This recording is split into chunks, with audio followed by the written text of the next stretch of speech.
नमस्कार, डेली 24 भारत देख रहे हैं आप। मैं हूं आपके साथ साहिल धुलिया। बुलेटिन की शुरुआत करेंगे। दिल्ली में केंद्रीय गृह मंत्री अमित शाह की अध्यक्षता में होने वाली अहम बैठक में किसाऊ बांध परियोजना को लेकर विस्तृत चर्चा की जाएगी। इस बैठक में हिमाचल प्रदेश के मुख्यमंत्री और उत्तराखंड के मुख्यमंत्री पुष्कर सिंह धामी भी शामिल रहेंगे। तो बैठक का मुख्य फोकस इस बहुराज्यीय परियोजना से जुड़े जल बंटवारे, तकनीकी पहलुओं और राज्य के बीच समन्वय को मजबूत करने पर रहेगा। अधिकारियों के अनुसार किसाऊ बांध परियोजना को क्षेत्रीय जल प्रबंधन की दृष्टि से बेहद महत्वपूर्ण माना जा रहा है, क्योंकि इससे उत्तर भारत के लगभग 7 राज्यों को जल आपूर्ति सुनिश्चित होने की संभावना है। इसके साथ ही परियोजना के क्रियान्वयन में आ रही चुनौतियों, वित्तीय सहयोग और समयबद्ध निर्माण पर भी विचार विमर्श होने की उम्मीद है, ताकि इस योजना को तेजी से आगे बढ़ाया जा सके और आने वाले समय में जल संकट से निपटने में मदद मिल सके। वहीं हरियाणा के मुख्यमंत्री नायब सिंह सैनी दिल्ली पहुंच गए हैं। वो एनसीआर प्लानिंग बोर्ड की बैठक में शामिल होंगे, जो थोड़ी देर में विज्ञान भवन में आयोजित की जाएगी। तो बैठक की अध्यक्षता केंद्रीय मंत्री मनोहर लाल खट्टर करेंगे। इस दौरान राष्ट्रीय राजधानी क्षेत्र से जुड़े विकास कार्यों, शहरी योजनाओं और क्षेत्रीय सहयोग से संबंधित मुद्दों पर चर्चा होने की संभावना है। इस बैठक को एनसीआर क्षेत्र के समन्वित विकास और भविष्य की योजनाओं के लिहाज से महत्वपूर्ण माना जा रहा है। वहीं दिल्ली में कांग्रेस अध्यक्ष अजय राय आज प्रेस वार्ता करेंगे। ये प्रेस कॉन्फ्रेंस दिल्ली स्थित कांग्रेस मुख्यालय में आयोजित की जाएगी। तो जानकारी के अनुसार अजय राय लगभग 2 बजे प्रेस वार्ता को संबोधित करेंगे, जिसमें पार्टी से जुड़े अहम मुद्दों और राजनीतिक परिस्थितियों पर चर्चा होने की संभावना है। इस प्रेस कॉन्फ्रेंस को लेकर कांग्रेस मुख्यालय में तैयारियां की गई हैं और मीडिया की भी नजर इस प्रेस कॉन्फ्रेंस पर टिकी हुई है। वहीं राष्ट्रीय राजधानी दिल्ली में मौसम ने अचानक से करवट बदल ली है, जहां दिन के दौरान कई हिस्सों में हल्की से मध्यम बारिश दर्ज की गई। दिल्ली एयरपोर्ट के टर्मिनल 3 से सामने आए वीडियो में बारिश के चलते मौसम में तेजी से बदलाव दिखाई दिया, जिससे दृश्यता और सामान्य गतिविधियों पर भी असर पड़ा। बारिश के बाद राजधानी के कई इलाकों में तापमान में गिरावट दर्ज की गई और लोगों को गर्मी से राहत मिली। हालांकि कुछ जगहों पर जलभराव और यातायात धीमा होने की स्थिति भी बनी। मौसम विभाग के अनुसार आने वाले घंटों में बादल छाए रहने और रुक रुक कर बारिश होने की संभावना बनी रह सकती है, जिससे मौसम ठंडा और स्थिर बना रहेगा। वहीं राष्ट्रीय राजधानी दिल्ली के उत्तर पूर्वी इलाके नेहरू विहार में फायरिंग की एक गंभीर घटना सामने आई है, जिसमें 3 हमलावरों ने राशिद पर ताबड़तोड़ गोलियां चला दी और घटना के बाद गंभीर रूप से घायल राशिद को तुरंत जीटीबी अस्पताल ले जाया गया, जहां डॉक्टरों ने उसे मृत घोषित कर दिया। सूचना मिलते ही पुलिस और फॉरेंसिक टीम मौके पर पहुंची और घटनास्थल से महत्वपूर्ण साक्ष्य जुटाए गए। इस मामले में दयालपुर थाने में हत्या का केस दर्ज किया जा रहा है। पुलिस ने आरोपियों की तलाश के लिए कई टीमों का गठन किया है और जांच के दौरान कुछ अहम सुराग मिलने का भी दावा किया गया है। तो मृतक के शव को पोस्टमार्टम के लिए भेज दिया गया है और पूरे मामले की जांच जारी है। इलाके में इस घटना के बाद तनाव का माहौल बना हुआ है। वहीं नोएडा, ग्रेटर नोएडा और यमुना क्षेत्र में 100 ई बसों का संचालन शुरू हो गया है। मुख्यमंत्री योगी आदित्यनाथ ने इस ई बस सेवा को हरी झंडी दिखाकर इसका शुभारंभ किया। 15 जून से प्रमुख रूटों पर इलेक्ट्रिक बसों का संचालन शुरू हुआ है, जिसमें बोटैनिकल गार्डन, परिचौक, जेवर एयरपोर्ट, सूरजपुर, कलेक्ट्रेट, गाजियाबाद और आनंद विहार जैसे प्रमुख मार्ग शामिल हैं। इन बसों का संचालन लगभग हर 15 मिनट के अंतराल पर किया जाएगा और किराया 20 से 50 रुपये तक निर्धारित किया गया है। रियल टाइम लोकेशन ट्रैकिंग से लैस ये ई बसें यात्रियों को सस्ती, बेहतर और पर्यावरण के अनुकूल परिवहन सुविधा उपलब्ध कराएंगी। वहीं नोएडा में खाद्य सुरक्षा एवं औषधि प्रशासन विभाग ने विशेष छापेमारी अभियान चलाते हुए विभिन्न खाद्य निर्माण इकाइयों की जांच की। इस कार्रवाई के दौरान विभाग ने कुल 8 खाद्य नमूने एकत्रित किए, जिन्हें परीक्षण के लिए प्रयोगशाला भेजा गया। जांच के दौरान टोमेटो पेस्ट, मोमो सॉस, अचार, ग्रीन चिली सॉस और इमली चटनी जैसे उत्पादों के नमूने लिए गए। ये कार्रवाई सेक्टर 63, दादरी और सूरजपुर इंडस्ट्रियल एरिया स्थित इकाइयों में की गई। अधिकारियों ने बताया कि यह अभियान खाद्य पदार्थों की गुणवत्ता और शुद्धता सुनिश्चित करने के उद्देश्य से चलाया जा रहा है और आपको बता दें कि इसी तरह की जांच आगे भी जारी रहेगी, ताकि लोगों को सुरक्षित और मानक के अनुरूप खाद्य सामग्री उपलब्ध कराई जा सके। खाद्य सुरक्षा विभाग की विशेष छापेमारी देखने को मिली है। 8 खाद्य नमूने जांच के लिए भेजे गए। सॉस, अचार और चटनी सहित कई उत्पादों की जांच की गई। गुणवत्ता सुनिश्चित करने के लिए आगे भी अभियान जारी रहेगा। उधर ग्रेटर नोएडा में ग्रेटर नोएडा एक्सप्रेसवे के समानांतर एक नए 8 लेन एक्सप्रेसवे के निर्माण की योजना को लेकर बैठक संपन्न हुई है। प्रस्तावित परियोजना के तहत ये नया मार्ग नोएडा सेक्टर 94 से ग्रेटर नोएडा के चाई-4 क्षेत्र तक विकसित किया जाएगा। करीब 31 किलोमीटर लंबे इस एक्सप्रेसवे का प्रस्ताव रखा गया है, जिससे क्षेत्र में यातायात दबाव को कम करने और कनेक्टिविटी को बेहतर बनाने की उम्मीद है। योजना के अनुसार इस मार्ग को 3 प्रमुख स्थानों पर अन्य सड़कों से जोड़ा जाएगा, ताकि आवागमन अधिक सुगम हो सके। फिलहाल भूमि अधिग्रहण से जुड़ी गणना के कार्य जारी हैं और परियोजना की विस्तृत रिपोर्ट यानी कि DPR जल्द तैयार की जाएगी। इस बैठक में यमुना प्राधिकरण NHAI, high speed rail corporation और ग्रेटर नोएडा प्राधिकरण के अधिकारी भी मौजूद रहे। वहीं मुजफ्फरनगर में पुलिस और एक शातिर चोर के बीच मुठभेड़ की घटना सामने आई है, जिसमें 15,000 रुपए का इनामी अपराधी पुलिस की गोली लगने से घायल हो गया। घायल बदमाश की पहचान तैयब के रूप में हुई है, जिसके खिलाफ लूट और चोरी के कई मुकदमे दर्ज हैं। तो मुठभेड़ के दौरान पुलिस ने उसे रोकने की कोशिश की, जिसके बाद जवाबी कार्रवाई में वो घायल हो गया। आरोपी के पास से तमंचा, कारतूस और एक बाइक भी बरामद की गई है। बताया जा रहा है कि तैयब पिछले लगभग 1.25 साल से बुड़ाना थाने से वांछित चल रहा था। ये मुठभेड़ मुजफ्फरनगर के शाहपुर क्षेत्र के चांदपुर रोड पर हुई। पुलिस ने घायल आरोपी को इलाज के लिए अस्पताल में भर्ती कराया है और आगे की कानूनी कार्रवाई जारी है। वहीं मुजफ्फरनगर में पुलिस और शातिर डकैतों के बीच मुठभेड़ की घटना सामने आई है, जिसमें पुलिस की गोली लगने से 2 डकैत घायल हो गए। घायलों की पहचान परवेज और वकील के रूप में हुई है। बताया जा रहा है कि दोनों आरोपियों के खिलाफ लूट, चोरी और डकैती के कुल 43 मुकदमे दर्ज हैं। मुठभेड़ के दौरान पुलिस ने कार्रवाई करते हुए दोनों को घायल अवस्था में पकड़ लिया। आरोपियों के कब्जे से तमंचा, कारतूस और चोरी की एक स्कूटी भी बरामद की गई। घटना के दौरान दोनों आरोपियों के साथ पुलिस ने पूछताछ की और आपको बता दें कि घटना के बाद दोनों आरोपियों ने हाथ जोड़कर भविष्य में गलती न करने की माफी भी मांगी।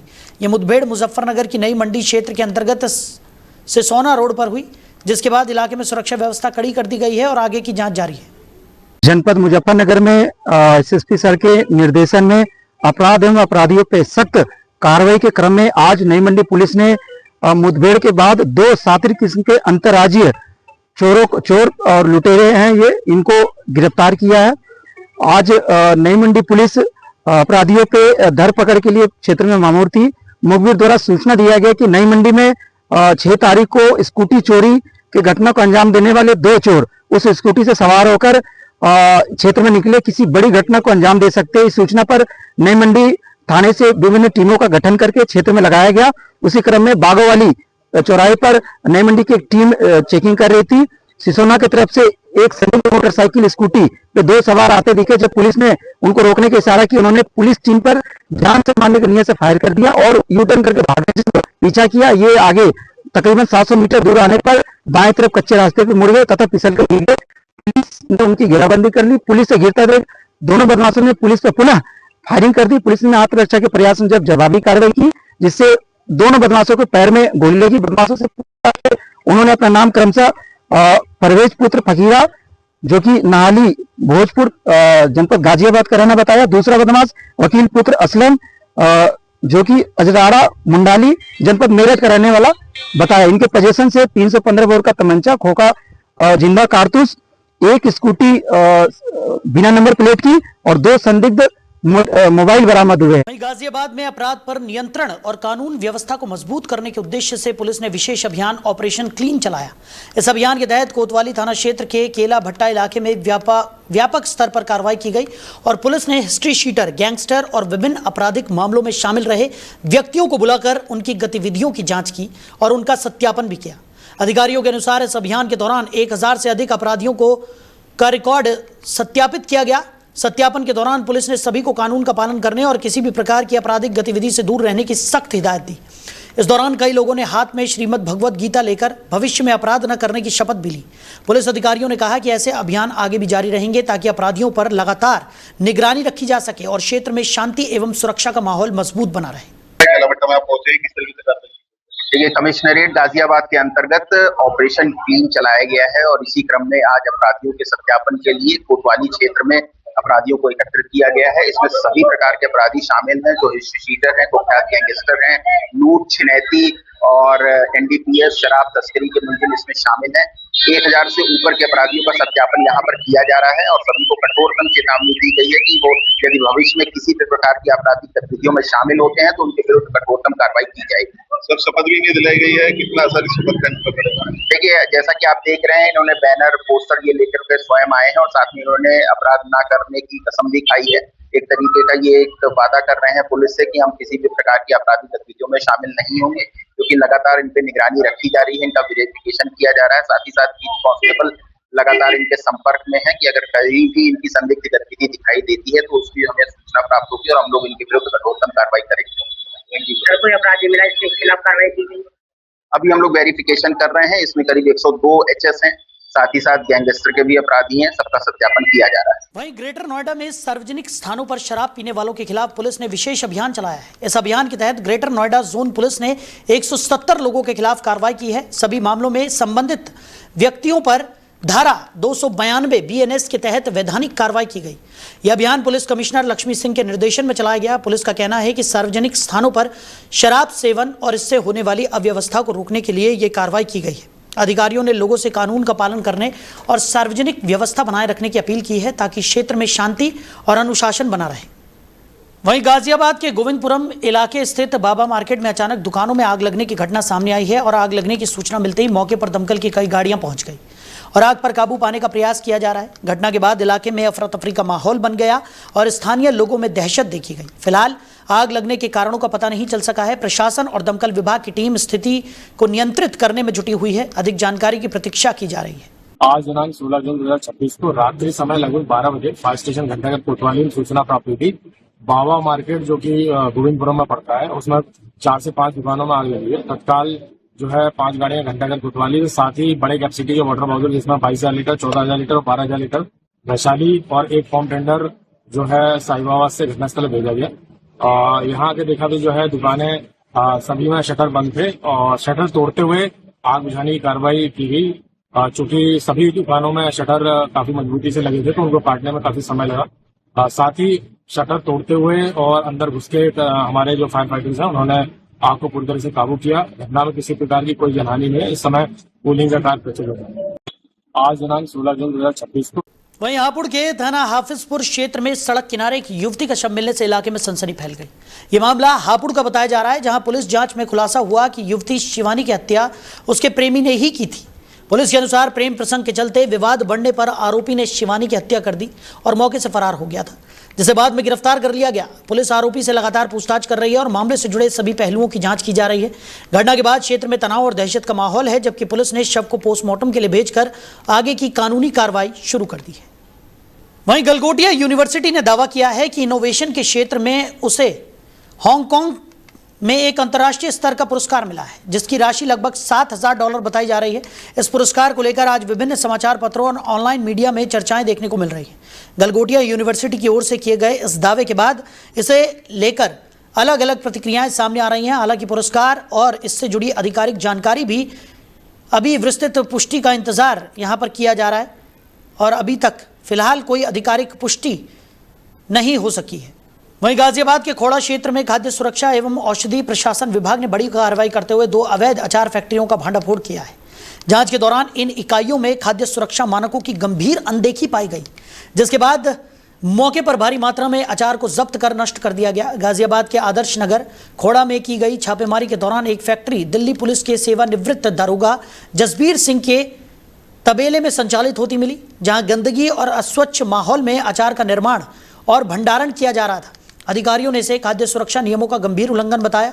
कार्रवाई के दौरान कुल 34 क्विंटल अचार को मौके पर ही नष्ट कर दिया गया, जबकि लगभग 180 किलोग्राम अचार और 9 क्विंटल नमक को सीज कर दिया गया। दूसरी फैक्ट्री में भी नियमों का उल्लंघन पाया गया, जहां स्वच्छता और गुणवत्ता मानकों का पालन नहीं किया जा रहा था। विभाग ने अचार के 6 नमूने लेकर प्रयोगशाला जांच के लिए भेज दिए हैं। अधिकारियों के अनुसार रिपोर्ट आने के बाद संबंधित संचालकों के खिलाफ खाद्य सुरक्षा एवं मानक अधिनियम के तहत कानूनी कार्रवाई की जाएगी। विभाग ने स्पष्ट किया कि मिलावट और अस्वच्छ खाद्य उत्पादन के खिलाफ अभियान आगे भी जारी रहेगा। श्रीमान जिलाधिकारी महोदय गाजियाबाद के निर्देशन में विशेष अभियान जो मिलावट वगैरह है इसके संबंध में चलाया जा रहा है। आज खाद्य सुरक्षा विभाग की टीम द्वारा जांच यहाँ खोड़ा में की गई है, जिसमें